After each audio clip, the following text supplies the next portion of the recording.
Hey there, tonight we're diving into one of the most quietly powerful stories in American history, the kind that rarely makes headlines, but shaped the soul of a nation. So go ahead, dim the lights, get cozy, and let your thoughts drift. You don't need to remember every detail. Just let the story unfold like a distant memory. This is the story of Juneteenth, a day that came at the end of a long, dark chapter, and the beginning of something brighter. But it didn't start with fireworks or parades. It started with silence. With questions. With the heavy, strange feeling of freedom arriving late.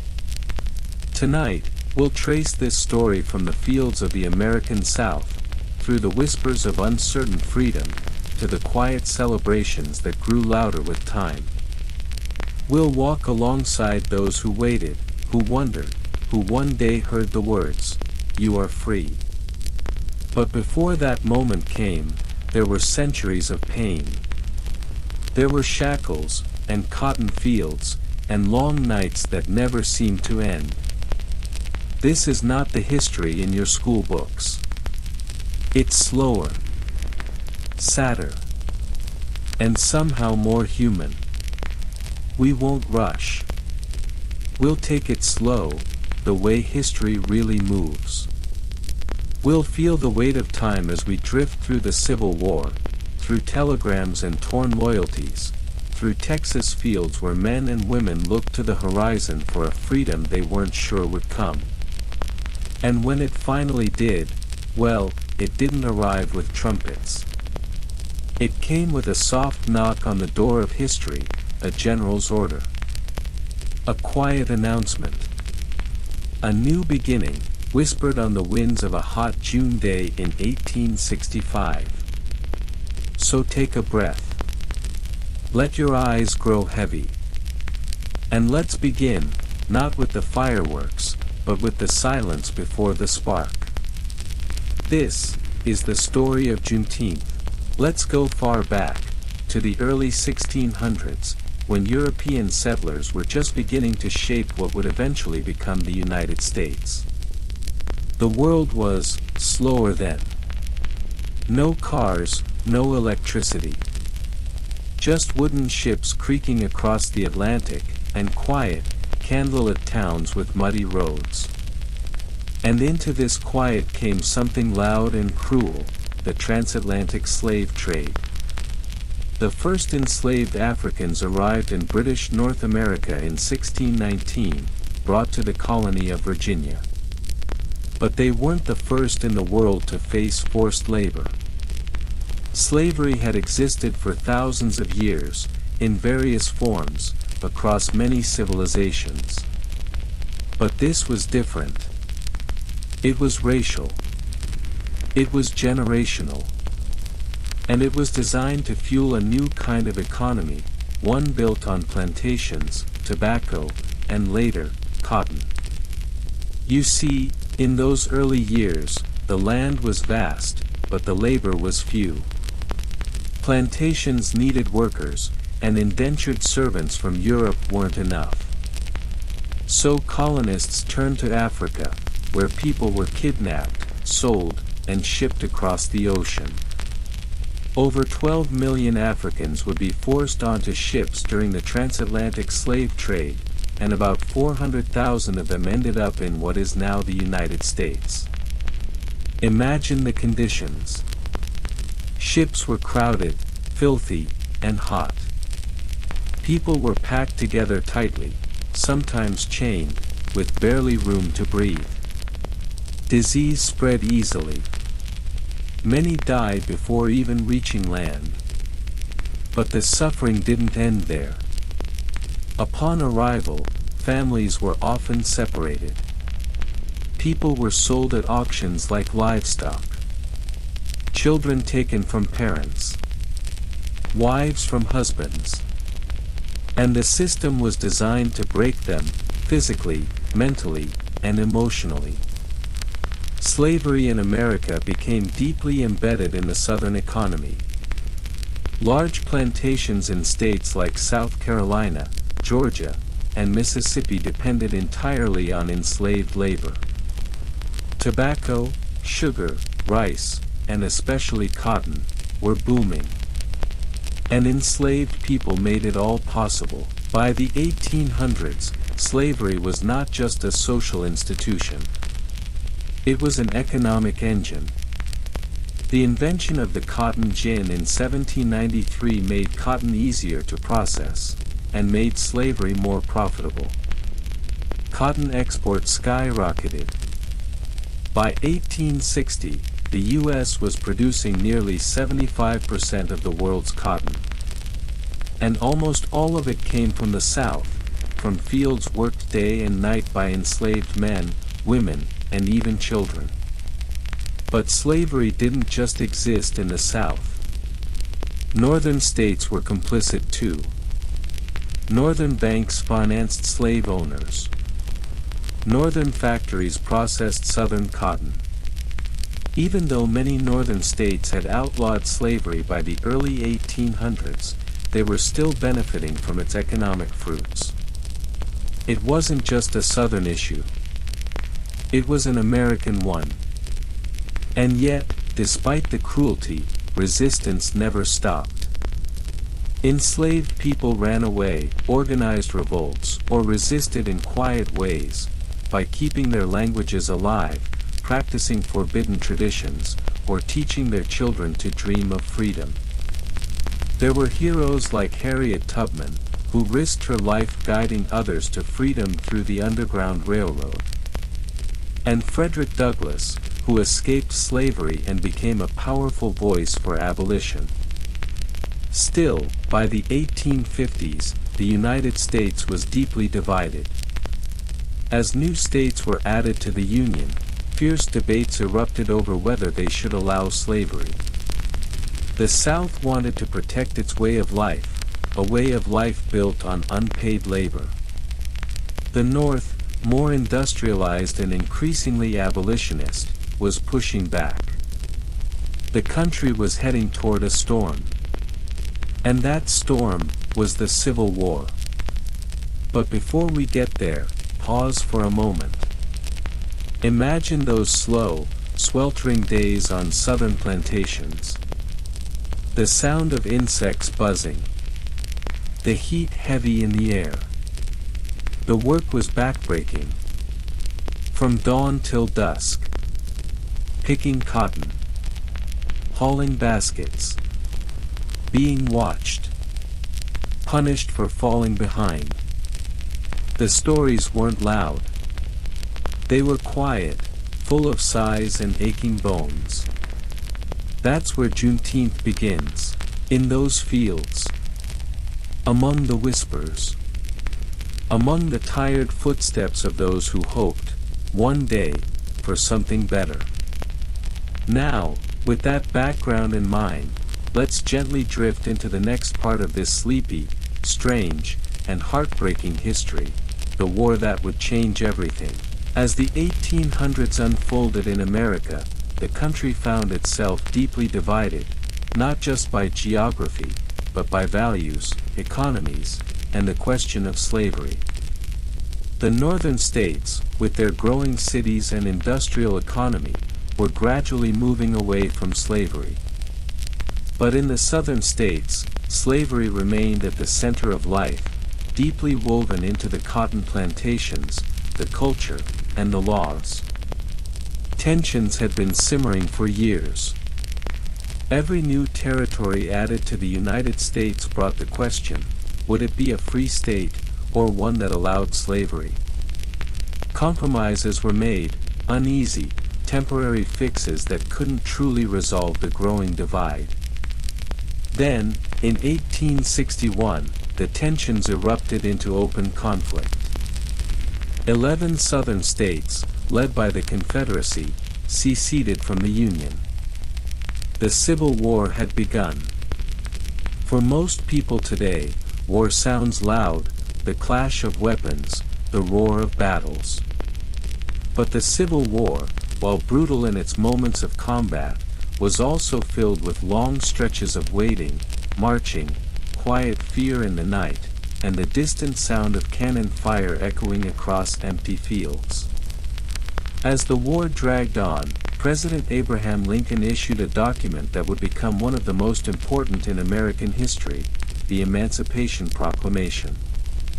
On January 1, 1863, Lincoln declared that all slaves in the Confederate States shall be thenceforward, and forever free. It was a powerful moment, but also a complicated one. The proclamation only applied to areas under rebellion, meaning, it didn't immediately free all enslaved people. Many remained under the control of their enslavers until Union troops moved into the South. Still, it was a turning point. Now, the war wasn't just about preserving the Union, it was about ending slavery. Thousands of black men joined the Union Army, fighting for their freedom and for the hope of a different future. Others waited and watched as the war continued, hoping the promise of emancipation would one day reach their towns, their families, their lives. The war continued for 2 more long, bloody years. Towns were burned. Lives were lost. Families were shattered on both sides. And yet, beneath it all, a slow and steady shift was happening. The old world, one in which human beings could be bought and sold, was beginning to crumble. By April of 1865, the Confederacy surrendered. The war was over. And the United States, broken and exhausted, now faced the enormous task of rebuilding, not just cities and railroads, but hearts, laws, and a deeply wounded national identity. Freedom had technically arrived for millions of enslaved people, but the reality on the ground was often different. In some places, slave owners simply refused to acknowledge emancipation. In others, Union troops had not yet arrived to enforce the new laws. The message of freedom traveled slowly, by word of mouth, by letters, by soldiers, drifting like a distant whine through the fields, towns, and plantations of the South. But it was coming. A new chapter in American history was just beginning, one that would reshape everything. And soon, in a small town in Texas, on a warm June day, that promise of freedom would finally reach those who had waited so long to hear it. The summer sun was high over Galveston, Texas. It was June 19, 1865, a Monday. To most people in the town, it seemed like an ordinary day. Shops were open. Horses clopped along dirt roads. But something was about to happen. Something that would echo through generations. It had been more than 2 years since President Abraham Lincoln signed the Emancipation Proclamation. On January 1, 1863, he declared that all enslaved people in the Confederate States were legally free. But in Texas, that freedom had not arrived. The state was remote, lightly monitored, and had remained under Confederate control. For enslaved people there, nothing had changed. They were still working the fields. Still under the control of enslavers who chose to ignore the proclamation. That all changed when Union Major General Gordon Granger arrived in Galveston with more than 2,000 federal troops. He came not only to enforce federal law, but to deliver a message. Standing on the balcony of Ashton Villa, one of the grandest homes in Galveston, Granger read aloud General Order No. 3. It was brief, but powerful. The people of Texas are informed that, in accordance with a proclamation from the Executive of the United States, all slaves are free. For those hearing it, time seemed to stand still. Imagine being told in a single sentence that everything you had ever known, every law, every chain, every unspoken rule, was now undone. But freedom, even declared, was complicated. Granger's order continued by advising freed people to remain at their current homes and work for wages. It said they should not gather at military posts and would not be supported if they remained idle. This wasn't full equality, far from it. But it was a turning point. For enslaved African Americans in Texas, it was the beginning of a new chapter. Word spread slowly at first, whispered from person to person, house to house. Some enslavers delayed the news. Others simply ignored it. But the seed of freedom had been planted, and it was growing fast. Some newly freed people stayed where they were, working for pay, trying to make sense of this new world. Others left immediately, walking dozens or hundreds of miles to reunite with family members from whom they'd been separated. Many simply wanted to feel free, to walk on their own terms, with no one telling them what to do. For those who could, June 19th became a celebration. They called it Jubilee Day at first. There were church gatherings, food, music, and prayers of thanks. In time, the day would become known as Juneteenth, a blend of June and 19th. It wasn't just about freedom. It was about remembering. About honoring the people who waited for years for a freedom they already legally had. And about holding on to something precious, dignity, identity, and hope. But there was also sorrow. Many African Americans had lost family, time, and opportunity.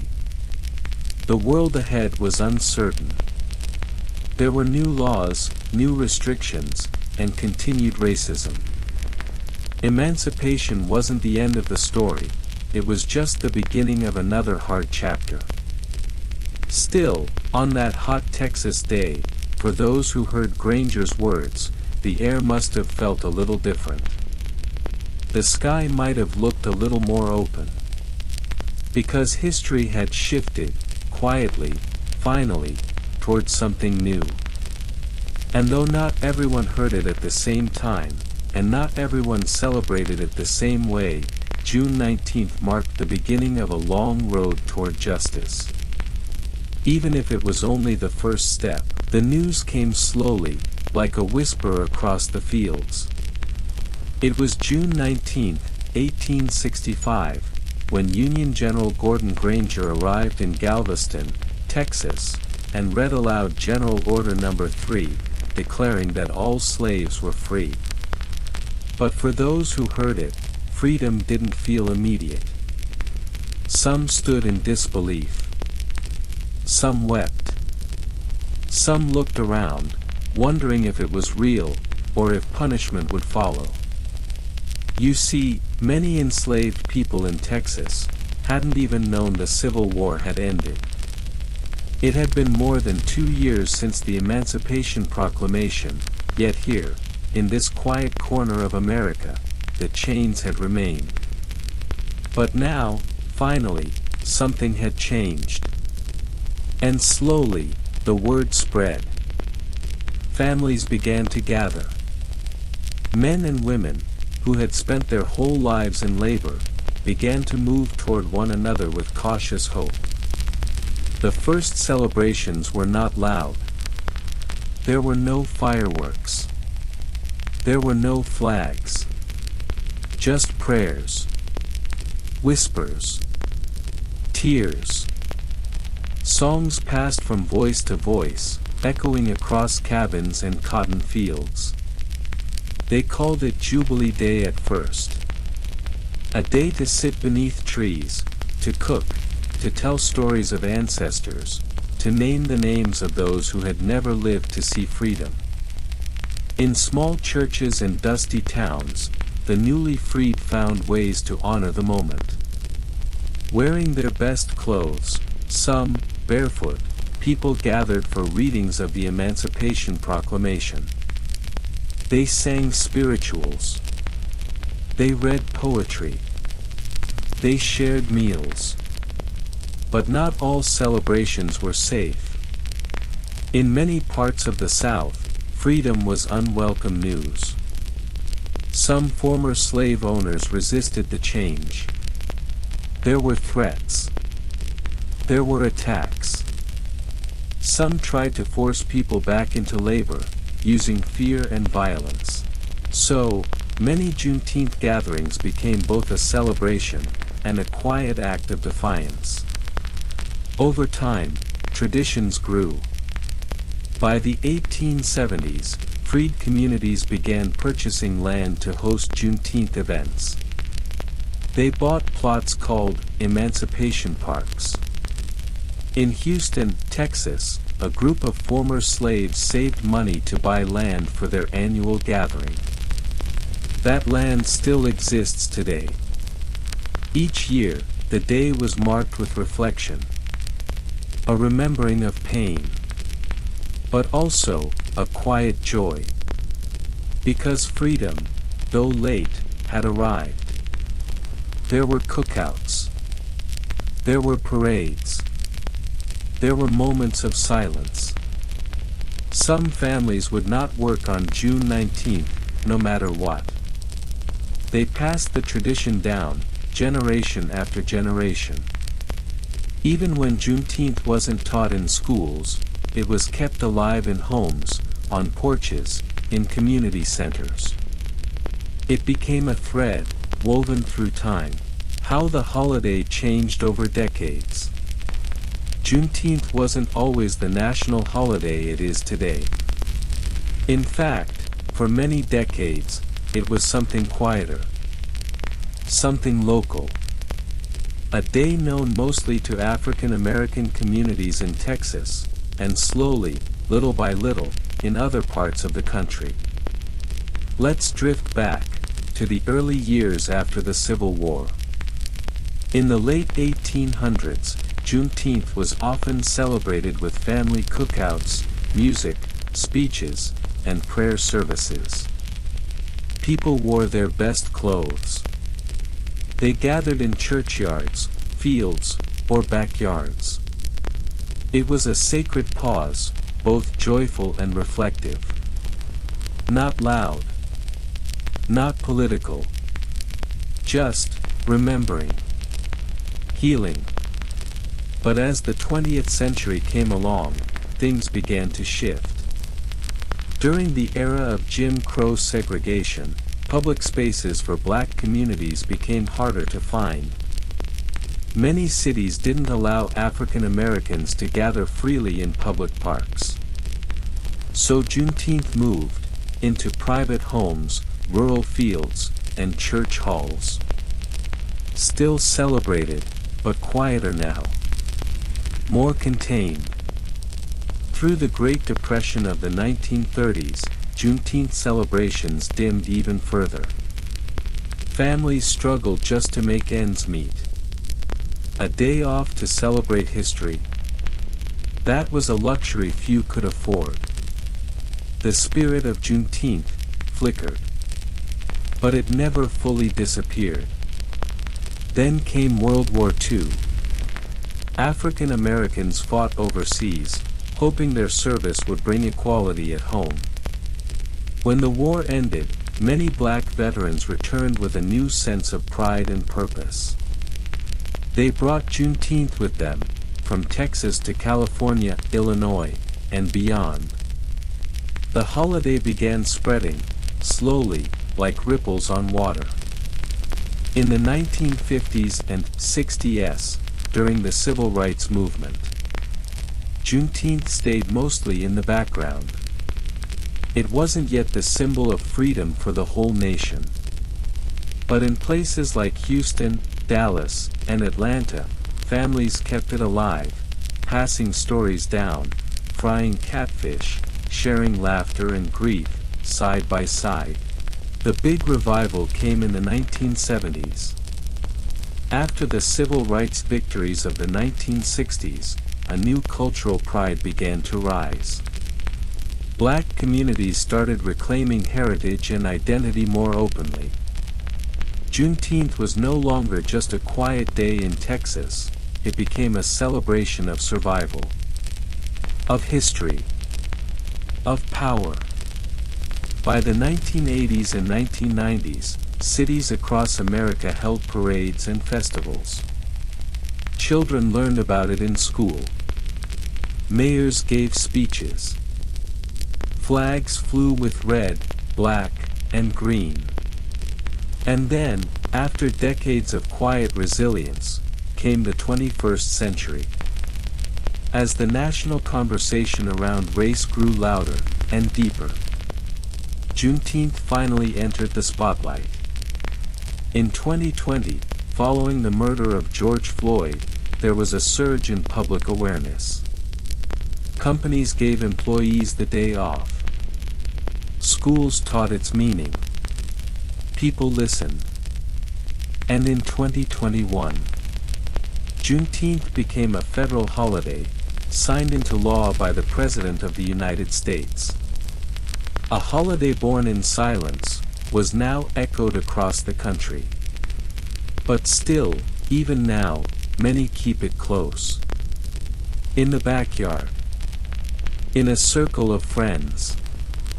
Around food and music and memories. Juneteenth has changed. It's grown. But it remains, at its core, a quiet reminder of a promise once delayed, and still unfolding. Juneteenth in modern America, a celebration, a memory, a mirror. It's quiet now. But in the warmth of June, memories rise. Juneteenth, once a whispered celebration in backyards and church halls, has slowly stepped into the light of modern America. But how did a local Texas commemoration become a national symbol? And what does it really mean today? Let's drift slowly through time, and find out. For decades after 1865, Juneteenth remained mostly in the South, a day of barbecues, parades, and family gatherings, where elders told stories, and children danced to the rhythms of drums and blues. It was about remembrance and joy, despite everything. But in the early 1900s, as black families migrated north, they took Juneteenth with them. Quietly. Gently. Still, it wasn't widely known. Not in textbooks. Not in schools. The world moved fast. But Juneteenth stayed still. Until the winds began to change. In 1968, after the assassination of Dr. Martin Luther King Jr., the Poor People's March ended in Washington, D.C., on Juneteenth. There, something stirred. Activists began using Juneteenth as a way to reflect, and to push for justice, even in grief. It wasn't loud. But it grew. In 1980, Texas became the first state to officially recognize Juneteenth as a holiday. A quiet milestone. But still, many states did not follow. And then, in 2020, after the death of George Floyd, the streets filled with sorrow and voices. In the midst of global protests, Juneteenth suddenly mattered more than ever. Not just as a date, but as a mirror. A question. What do we choose to remember? And what do we still need to change? That year, major companies gave workers the day off. Schools began to teach it. People across the country lit candles, and listened. And in 2021, more than 150 years after the first Juneteenth, President Joe Biden signed it into law, making it a federal holiday. Now, every June 19th, the American flag flies, but so do red, black, and green banners. Streets fill with music, stories, and joy, but also reflection. Not everyone agrees on how to mark the day. Some see it as a time to celebrate. Others, to mourn. For many, it's both. A strange, heavy kind of peace. Like the silence after a storm, still echoing with thunder. Because Juneteenth is not just about freedom won. It's about freedom delayed. And what that delay still means, today.